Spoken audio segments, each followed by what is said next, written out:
Előzetesben elmondjuk, hogy megemlítsük a tulajdonképpeni, ugye Romániában azt mondjuk, hogy a mindenféle sziklamászást alpinizmusnak neveztek, a 2000 sziklátmászhoz függetlenül, hogy a Tordai hasadékban, Békásban, Siszorosban, vagy a Királykőben az alpinista volt, ugye, és hogy hívják még, akkor a költőmászást nem volt itt, hogy hívják, most már azt is csinálnak fiatalok, úgyhogy készen van.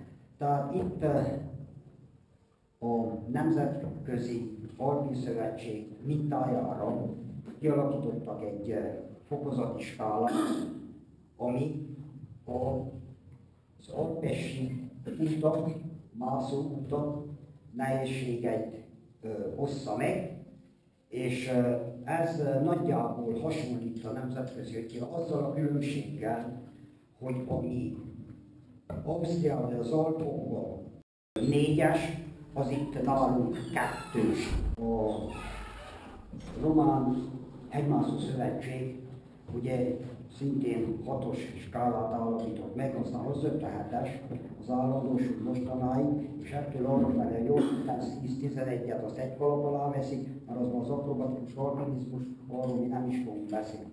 A körömfogások, meg az abszolút finom, hogy hívják, útvegyeken és mindenféle akrobata mutatványokat végezve a falon, azzal nem foglalkozunk.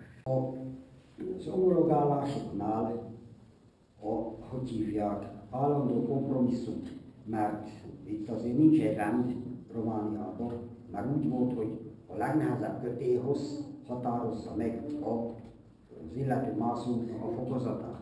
Hát ez örökké nem jött be, mert amikor sokkal alacsonyabb rendű sok van, akkor van egy 6-os szakasz, azért nem lehet 6-ost adni. Itt példa az út is, június 16 a Békási szorosban 16 kötélyhossz, ebben egyetlen egy 6 pluszos van, tehát 6 B-s kötélyhossz, hát ezért ez nem kaphatott a 6-os, mert van egy 6 B-se, ezért csak 5 B-t kapott. Persze minden klasszifikálási lépcső száraz, sziklára, nyári viszonyok között értendő. Tehát az 1-től 7 és tovább 8-tól 11-ig, ez mind száraz, szikla és nyári viszonyok készül. Ugye a tél az teljesen egy adott pillanatban ellehetetleníti, tehát egy adott pillanatban egy 3-as utat nem azt megmászni lehet olyan, be van vakolva, hóba, jégen, száraz, szikla és hogy hívják, nyári viszonyok. 1-es az tulajdonképpen az járó terep, ahol közben kézhoz kezet kell használni. Tehát ez egy könnyű terep, ez a könnyű alpesi utak, hogy hívják, ahol már imittatott sziklalépcsőket kell megmászni, hogy hozzáférhető fogásokhoz, ezek általában 1-esek. 1A, 1B, itt az A az alsó határ, a B, amelyik már majdnem 2-s, tehát hogy hívják. Nemzetközileg nincs A, B, hanem plusz és mínusszal jelzik ezeket, hogy hívják, de nagyjából ugyanaz fedi.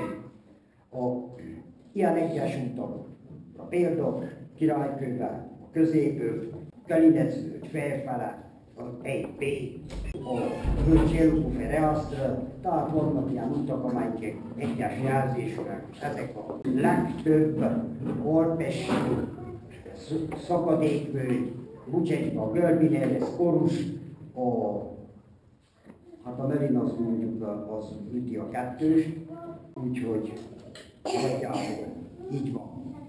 Szárazvölgy szintén 1B, aztán 2A, Gyermordul, fenn, 3-as, kémények, tehát ez az 1-es, ahol kézhasználat van, hogy hívják, nincsen szükség, általában csak a nagyobb kezdőket egy-egy sziklalépcsőt biztosítani, tehát kötélyhasználatra, köztes használat nincs.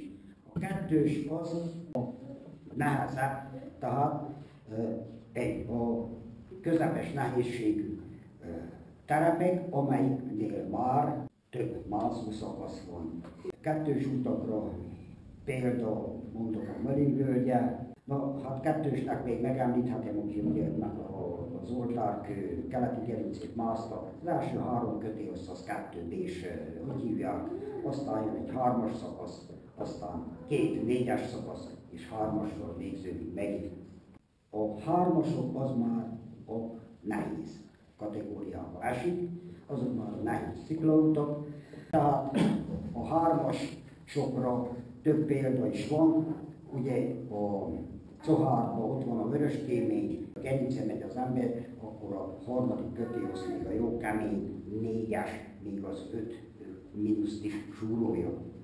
Ott van a Királykőben, a szép gerinc, ugye az is egy 3-ás út, akkor a Diana-tornyokban ott van a Schwarze-Rosen, a fekete rózsa, amit azért hívnak Schwarze-Rosennek, mert egy zászlány lesz van belőle meghalt, és hogy hívják, ritkán szegzett a felső kötélhosszat. 4-esre több példát is lehet mondani, az már fokozottan nehéz, a 4-es fokozat, ugye kezdjük a Békási szorossal, akik tudják, az oltárkőbe a hegyi vadász a frontján az 4B, de van annak 5-ös nehézségű kötélhossza is.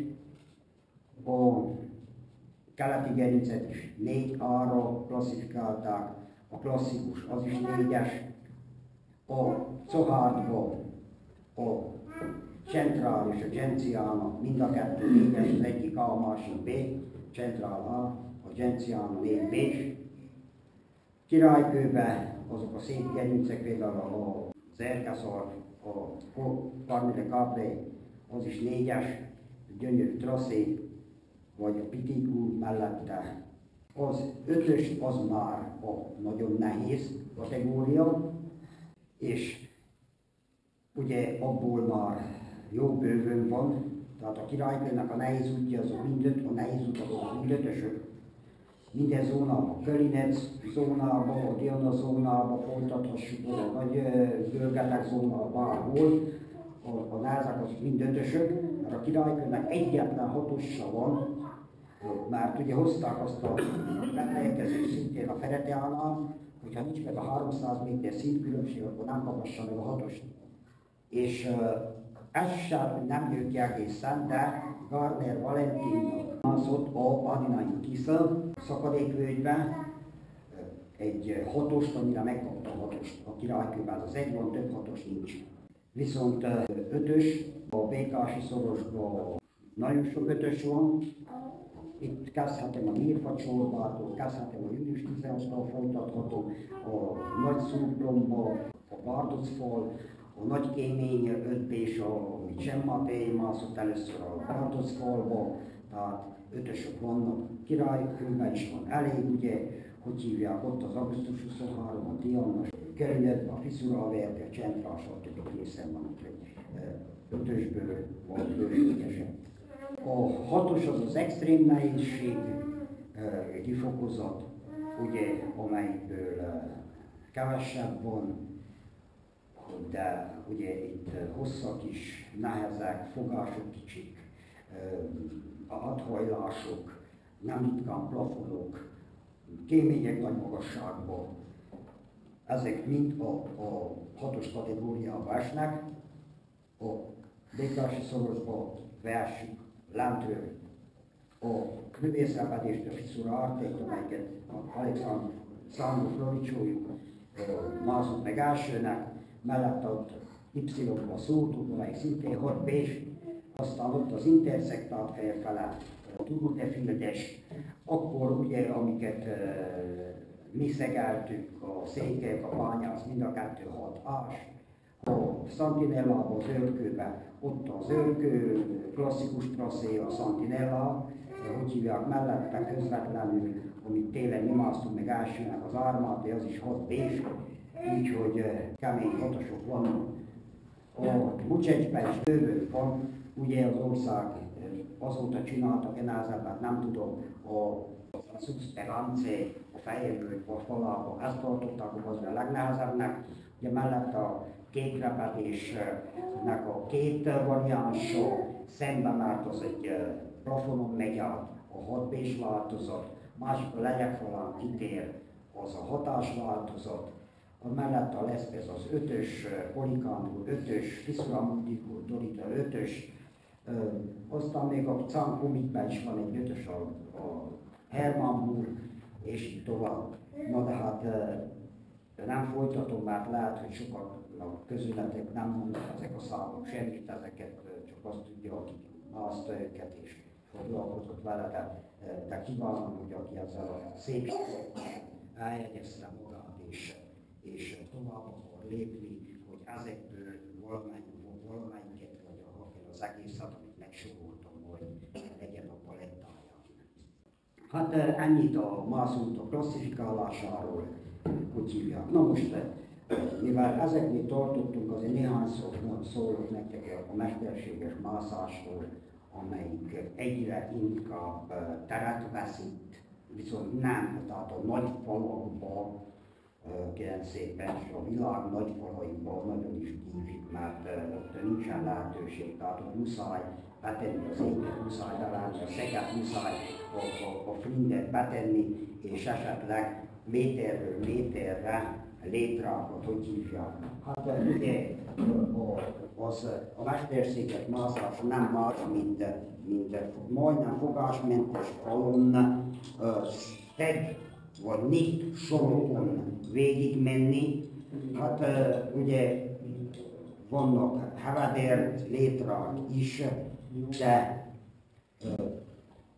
ugye mi ezeket használtuk, ezeket a létrákat, és ezekkel, hogy hívják, általában 2-vel, de hogyha egy nagy plafon is van, oda már 3 létra kell, mert ahhoz, hogy ki tudják jutni, egyel ellen tudják tartani, oda 3 kell. Tehát ezeket a mesterséges falakat a szeg sorokon, vagy a köztes sorokon, legyen az fa, ég, vagy valami, ilyen, vagy ehhez hasonló létrák, szkaricának nevezett létrával mászták még a mai napig is. Még egy kapitolust a múltkor, hogy azért nagyjából kihagytunk, itt a hazai téli alpinizmusról azért szeretnék egy néhány dolgot mondani, mert mégiscsak ez itt van, ez a miénk, amelyik jelentős része a szapadék völgyekbe, alpes sziklafolyósokba, kuloárokba történik. Tehát nagyjából ezek az alpesi téli alpinizmusnak, ezek az alpesi völgyek kínálnak nagyon is szuper terepet. Ebből természetesen a legtöbb a Budzsésben van. Itt versük a Zsebinistől, a Zsebilóra, a Klájában is van, hogy hívják. Aztán a Karaimánban, a szárazföldről ott vannak fenn a kémények, ott van mellette a Portúja, amelyik akármilyen 60 fokos fagyott hónyelvet kínál télen. A nehezek közé tartoznak a Karaimán úgymond északi falába, tehát a Fehérvölgy fele eső falába lévő albisorok. Ugye ott egy egész sor van, megkezdődik a Albisorra, a Strumsítól, amely kimegy a nagy Piketuri toronynak a csorbájába, az úgynevezett V-be, tehát V Mare, oda, utána Albisorra Turduliról, Albisorra Gemenele, az Albisorra Krucsi, amelyik a leghosszabb és közvetlen a keresztül jobbra egy 20 méterrel ér ki, aminek a szintkülönbsége majdnem 1000 méter, de 900 az megvan, lentről a Pojána de la Verdeace, onnan fel a keresztig, utána a Albisorra Brönnei, utána az Albisorra Csita, készen van. Ezeket én szólóba másztam mindeniket, és egy, hogy hívják, van, és a szóló mászásnak, hogy itt nem szabad tévedni. Ezeknek ma akkor a dőlésszögük van, hogyha tévedtél, akkor ott a csákán fékezéssel már nem tudsz hatékony lenni. Tehát szinte, ha meg van fagyva főleg, itt nem lehet kiásni, hogy kiszabadulunk a csákányokból, vagy valami, akkor vége. Tehát ezeknél már 45-től 60 fokos szakaszok vannak benne, és hogy hívják. A A Kostillában is nagyon szép ilyen völgyek vannak, ott a Kostilla völgye, csak azt olyankor lehet mászni, amikor nincs lavina, veszik fenn nagy a töltsére. A Gömbinere fent, ugye a Strungan Gömbinere keresztül megy az ember a Skorusba, amelyik a Melinvölgynek egy mellék szakadékvölgye, a Skorus már az a Melinbe torkolik, és azon fel végig a platóra. Tovább a Morárba, ott is nagyon szép ilyen utak vannak, itt is, hogy hívják, másztunk Elemérre, Szilárdon, stb. Hogy hívják, például Alja-Denken, szép mászás kínál, nem is tud meredek, 45 fokkal ki lehet egyezni az egész úton végig, és a Morár gerincbe megy ki, hogy hívják, de a trükk vele mennek a Lupa Szepézi, ugye fenn elválik a Lupa Brucs, a Lupa Mare, kétfele, hogy hívják, azok is nagyon szép téli mászást csinálnak. A Buxolon meg szintén, ott a Valea Buxoljói, amelyik szintén elágazik fent, arra is nagyon ügyelni kell, fent nagy a hómező, csak amikor bele van fagyva, akkor szabad mászni. Melejesti völgy felé ott van a Cielo Caprello, a Cielo Pietrello, azok is szép mászásokat kínálnak. Tehát nagyjából a téli mászások ezekben zajlanak le. Persze a klasszikus turacsákrányokon is lehet, ezekben a meredek völgyekben viszont ezek a jégszerszámok azért jó, mert a jelét is lehet használni, hogy hívják, prízának. Ezeket a meredek hó és filmfalakot, hogyha mászok oda, azért két szerszám, legyen az két turacsákrány, két ilyen technikai sárkány kell. Máma már ezeket a csuklópántokat jobb levenni róla, mert ezek egy adott pillanatban nyűgösebb és keltik a mászást, és ezt a szenzációs Y-t kihozták, amelyiket ugye az ember elfűz a beülőjébe, és attól függetlenül, hogy mászik. Tehát, hogy olyan a szakasz, hogy többet használja a nyelet, vagyis azt használja, támasznak, príszának, akkor természetesen, hogy felül teszi be, és így mászik. Hogyha viszont meredekebbé válik, és az él lesz használatos, az él, akkor ezek a biztosítások ide alul jönnek, és akkor természetesen, hogy akkor az élen kell mászni.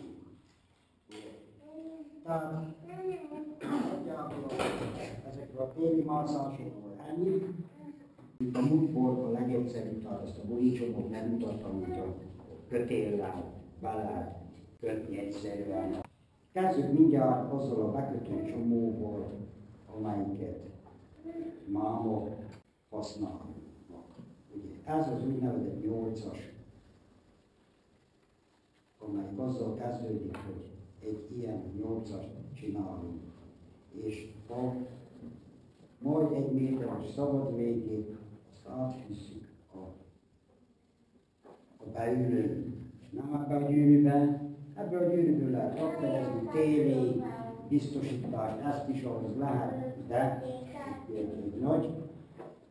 egy nagy zuhanást nem hivat erre bízni, ezért így fűződik át, és ezt a véggel követve a 8-asnak ezt a részét így végigkövessük az első, és megszületik ez a 8-as, amelyik a bekötő csomónk. Nem kell a végét megkötni, semmi értelme, szóval meg van húzva, az tökéletes. Ez a mámon szinte mondhatjuk, hogy majdnem egyedül bekötő csomó, ami akár téli, akár sziklamászásnál használunk és használunk.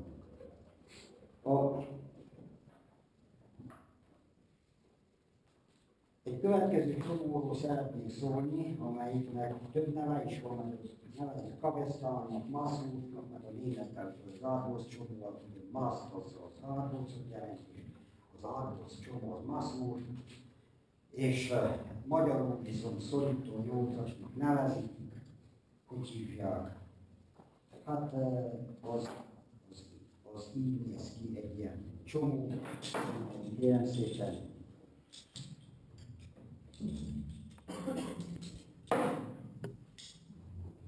Amelyikkel a standba, vagy olyan helyen, ahol muszáj megállni és valamihez, ott a mászó bebiztosítja. Ez, ha meghúzódik, ez nem költözik, hogy hívják, készen van, de hogyha kell, költöztetni is lehet, fejlesztő az egyik hátra és a másikra, tehát a túlszorosra, még akarok hátrább lépni, vagy lepisít a sorra, akkor engedjük magunknak, hogy hívják. Készen van.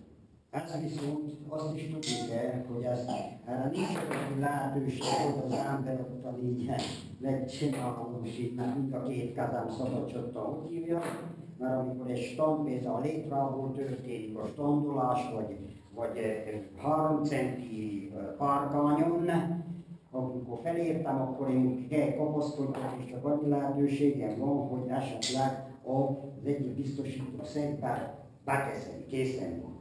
Hogy hívják? Akkor, és az egyik vizsgatétel volt, mert Rodicsónak tartott, és azt mondta, hogy erre most más úrtok beszél. Egy kézzel. És akkor azt tudni kell, hogy azt így bele kell tenni, és azt félkézzel kell tudni, hogy mit csinálsz. Készen. Úgyhogy ezt is tudni kell, ugyanazt meg lehet csinálni, meg kell csinálni félkézzel, másképp nagyon könnyű, mert két ilyen szembefordult hurok, összezárva és készen van, és el van készülve a szorító nyolcason, de ugyanezt a mászásba félkézzel kell csinálni, és azt pedig így fordult kézzel meg kell fogni a hátsó száját, betenni, és készen van. Ennyi. Hogy hívják? Ezeket könyvekből is meg kell nézni, aki érdekel az otthon, vegyen a dedemát onnan sok darab kötelet, kérem szépen, hogyha más nem akar, próbálgassa, merem állítani, hogy van egy csomó, amikor megcsináltál 50-szer, akkor már tudod. 49 az nem biztos, hogy még elég. Hogy hívják? Na most. Egy következő fontos csomó, ugye, amit főleg a rakján muszáj használni, mert általában le kell jönni, valamikor le kell jönni. Tessék, Piketuli gerincet mászok izével a Karajmánon, ugye felmentünk a Piketuli toronyra, 2 rakján le kell menni a nagy csorbába, ahhoz, hogy a következő toronyra felmásszál. Ahhoz 2 kötéllel mászó, készen van, hogy hívják, és össze kell kötni a kötelet.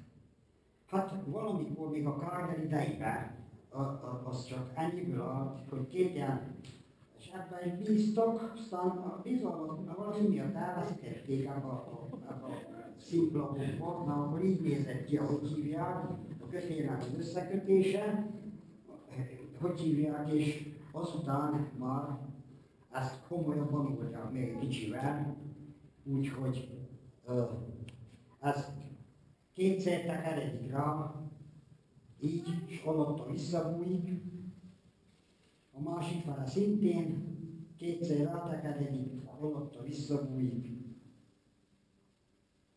és ebben a mindenki bízik, úgyhogy minden további nélkül, ebben az összekötésben. Hát ez is nagyon fontos csomója a hegymászásnak és az alpinizmusnak, már mondom, komoly ereszkedéseknél 2 kötél van, ezt össze kell kötni, természetesen, hogy a gyűrűsznek, vagy éppenséggel egy kötélbuklába fűzött be, hogy hívják, az a csomó, azt hinni az ember, hogy nem a fal felül kell legyen, hogy hívják, és azt húzott, tehát kell tudja, hogy melyik színű kötelet húzol, amikor lámod. És az a csomó a fal felül kell legyen, mert hogyha kívül van, és hogy hívják, és azt húzod, akkor a külső kötél egy áthajláson a másik kötelet rászoríthatta a falra. Úgy blokkálódik, hogy kérdezzétek meg fényelőskát, hogy a Piketúriból, a nagy csormából, hogy szereltük lenni a kötelet, amit én fűztem még fenn. Én köttem ezt, én fűztem még. Hogy Istennek bennem, hogy fel kellett bászni végig, hogy a kötelet leszerelni. Hardon húztuk, nem jött le. Tehát ilyen van, mert úgy egymásra feszül egy ilyen áthajláson, de hogyha belül van, a falnál, akkor simán jön. Készek, tehát a csomó, az a fal felül kerül, és azt húzom le. Készek. Tehát ez a kötélnek az összekötése. No. Következő és fontos csomó az a zsóka testvére, az előbb mutatott szorító nyolcasnak, az a fészszorító nyolcas. Tehát azzal biztosítom a partneremet. És máma ez a legjobb merem állítani. Ennél jobbat nincs, mint feltalálni, készen van, ahogy hívják. Azért fészszorító nyolcas, mert azt ugye beleteszik a karabinérbe, hoppá,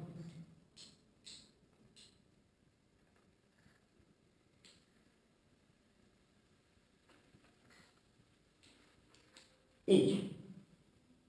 Tehát a második ágat csak beteszem.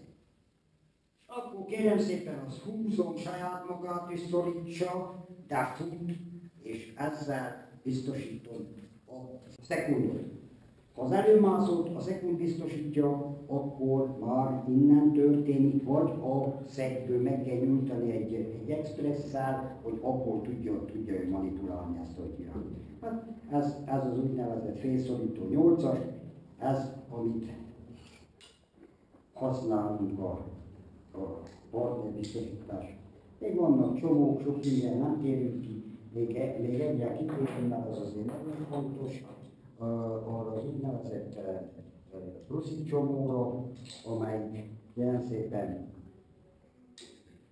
sorra kerülhet, nem csak egy Gletscher hasadékból való kimászáshoz, hanem egy olyannél is, például amikor az ember, most mondjam a saját példámat, téli mászásnál pontosan az Almaty utolsó kötélhosszával, ott már nagyon kevés szeg volt, vagyis nem mondani, hogy a sok kevés, már 2 volt, és ott én voltam a hátulmászó, és öcsi ment elő. Így ment a szeg, akkor bal egy fegyőfához kellett, át kellett, és régen felhalántolni, készen volt. Ott, és én meghúztam Máriáson azt a szeget, azonnal kijött, és én ugye, mivel onnan a kötél így ment, oda begyeltem egy teljesen mosott, abszolút fogás és repedés balra, komplettan mentek, nem esett valami szuperfaszál, vagy 200 méter magasba, de hogy hívják, és akkor nem volt más mód, ugye az egyik kötél, 2 kötéllel másztunk, az egyikre, még egy vége, Jóska meg.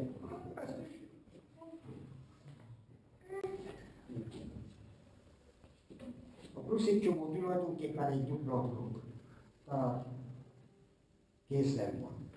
Ez így lenne egy szimpla dolog, de hát ugye ezzel nem fejeztük be, hanem tulajdonképpen kétszer megfordítjuk, és ennyi a Russzi csomó. Ugye a Gletscheren ezt egy hosszabb kordelinával oldjuk meg, hogy ilyen ne vigyünk, hogy legyen belelépni, vagy vele kell lépni, és lépcsőzni kell felfele, ugye? De ezt úgy oldjuk meg, ugye, amikor van az embernek egy ilyen létra, hogy akkor ez már egyszerűbb, mert hogy hívják ide. Ezt beleteszi, létrában belelépik, másikot felteszi, így csak ott a szigálja. Fél, belelépik, kér, ott másik, mondja, tehermentesítve. Akkor a másikot nyomja feljebb, átlépik abba, és így a 2-vel kérem szépen a kötélen megy. És nem ér visszafelé. Jó, ez nem ér visszafelé, amikor rájött és súly van, az teljesen, tehát az olyan nincs oda csúszom, kész. Amikor megtárhálódik, az hogy hívja, szóval felfelé csúszik. Persze, hogy nálam eszközök vannak ennek a helyesre, hol viszont minden jumárt, meg mindenféle, egy tiblogot, meg jelenteket adtam, hogy azzal egy ilyen kicsi szarral, hogy hívják, és hogyha láttátok, a lecserturázóknál, meg mindenféle olyan, hogy ne lógjon két pruszik zsinór felcsavarva itt a Havadelino nincs. Ott kell legyen a kettő. Kész, ha valami történik, legyen a miért nyúlni. Hát ez volna az a pruszik csomó, amit hogy hívják. Aztán persze elég más pruszik lehetőség, rohászka, még mindenféle, tehát mindenről nem beszélünk, mert idő sincsen, mi se tudják mindent megjegyezni. Csak megmutattam ezeket a legfontosabbakat, amely. De könyvekben megvan valamikor a vendéget, ha valaki meg akarja tanulni, most nem látta, nem tudja, készen van, hogy hívják. Még egyszer, akár otthon, akár bárhol, még egyszer megmutatom, beállítom, hogy otthon lehessen gyakorolni. Már mondom, amíg meg nem kötted 50-szer, addig nem tudod, amikor már 51-szer megkötted, akkor biztos fogod tudni, hogy kell kötni. De akkor tudod jól, mikor bouncer már is meg tudod kötni. Oda sem édes, hát ugye eddig pár szót, mivel a bekötésekről volt szó, a Gletscher bekötését is mondok, ugye azon a kicsivel másképp történik. Na, múltkor is említettem, hogy azért a Gletscheren kötelesség egymással szemben is, és ebben saját magával szemben is, hogy azért bekötve járjon. Már sosem lehet tudni. Egy hóhíd is, amelyeken járnak, az is leszakadhat, ugye vannak zsenás hóhídak, hogy hívják itt egy két átlagokat, ilyen sávok, ilyen szépen egy túlzás, még legalább 40 méter még, hogy hívják, egy úrmond az a hóhíd volt, volt egy ilyen méter vastag, tehát tudjátok, amikor abban másfél méter azon a hatalmas mélység fölött, azon a hóhídon keresztül kell menni, azért az abszent az emlékező szúrja. Na tehát ilyen veszélyek vannak, vagy befújt hasadék, ugye, hogyha a havazás után fúj a szél, az építi a Gletscher hasadékoknak a peremén, amíg összeér, és egy adott pillanatban. Hát én is kerültem ilyen helyzetben, az Ágyas Gletscheren egyszer fenntáboroztunk a Concordia placon, ott táboroztunk egyszer éjszaka, havazó, vihar, mindenféle készen volt. Hát ugye másnapi mászásról lehetetlen, és nem volt szó, nem kellett menni a dél-keleti gerincen, és hogy hívják, úgy összefújta, hogy a lefele úton a bottal így szurkáltam magam előtt végig amit lejöttünk a nagy Ágyas Gletscheren, ugye tudjátok, az az Alpoknak a leghosszabb Gletscher, valami 26 km volt, hát az is lényegesen rövidült, hívják, és azonnal, amíg ott lecaklattunk, így szondázni kellett már. Hát ezért van a bekötés. Na most, ugye, hogyha 3-as csapatok vannak, azért ajánlatos 10 méterenként bekötni, és ha 2 vagy csapatok, vagy ha 4-es csapatok, akkor 8 méterenként be kell kötni. Ahogy a múltkor mondtam, a köztes kötésszakaszra semmit nem kell tenni, mert nyílünk és veszünk. Semmit. Simán hagyni, amiből lehet, azért is nem feszesen, de azért az merev kötél legyen a csapattagok között. Azért is a 3-asakon ne tagadjuk össze, legveszélyesebb, hogy a 3-asra átlépjük, átszúrjuk a kötelet. Azért annyira fontos, itt is egy példát tudok mondani nektek, hogy a csapat mennyire volt kemény, vagy mennyire nem, azt nem tudom. Amikor a Zillertári Alpokban Grosszlöflerre voltam, akkor korán reggel indultunk, én szólóba tiszta egyáltalán, és előttem egy hegyi vezető által vezetett 5-ös német csapat. És én nyomokba mentem, és ott a vezető legalább baszott engemet, hogy én nem hozzuk tartozok, mindenféle készen van, aztán nekem megmondta, hogy Ajvinen felapoltunk, ugye saját felelősségemre, mehetek én csak készen van, aztán de mentek szólóba, készen van, ők elő mentek, összekötve mindent megadva, készen van bizonyos Gletscher hasadék lépcsőknél, aztán a pasiattal megadta módját, hogy jégcsavar, meg stb. Ilyen dolgok voltak, készen van, vagy harangolásnál az egyik ipsen kidőlt, És ugye amennyit engedett a kötélnek a hasonlát, akkor keresztparántolás, utána csúszott, hát hogyha nincs kötél, akkor ott a izével a lecserhasadékba végzi, mert úgy hívják, beleesett volna ugye további nélkül, mert a csákány azt sem tudta, hogy hol van-e, vagy nincs-e, láttam a 20-as említőt, próbál fékezni, vagy valamit csináljon, készen van. Na. És hogy mennyire fontos a bekötés a saját bőrön is tapasztalata. Rocknerről, mikor először másztam a Rocknerről, Normálúton lejve, ide már olvasott már a Gletscherről, meg a készen van. Rágottam a Gletscher vizes felület, hát a kokkancsól kicsúsztam kérem szépen, és azonnal fékeztem a csákány éllivel, így kersegett, ahogy hívják, csúsztam, és egy olyan hasadék tól, amelyik kb. 20 méter mély volt, és egy méternél szélesebb volt a hasadék nyílás, attól higgyétek el 2 méterre álltam meg. Úgyhogy nem tudom lefékezni, hogy ma nem beszélhetünk, ott elkötöztem. Tehát nagyon fontos a Gletscher a bekötés minden további nélkül, és hogy hívják, hevedér használni, és betartani azokhoz a szabályokat, mint a Gletscherek be kell tartani. Azzal végeztünk is.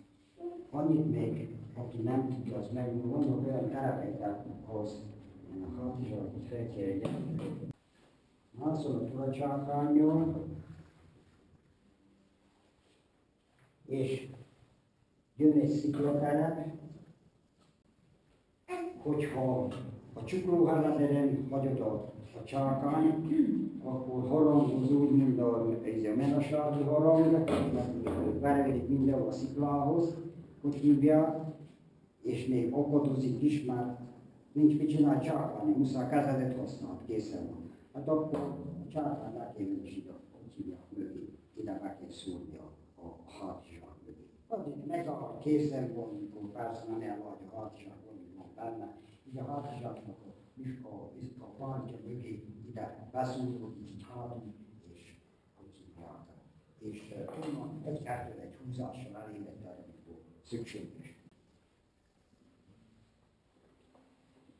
Azért, hogy nem akarjuk meg, amit nem kívánnak, köszönjük már.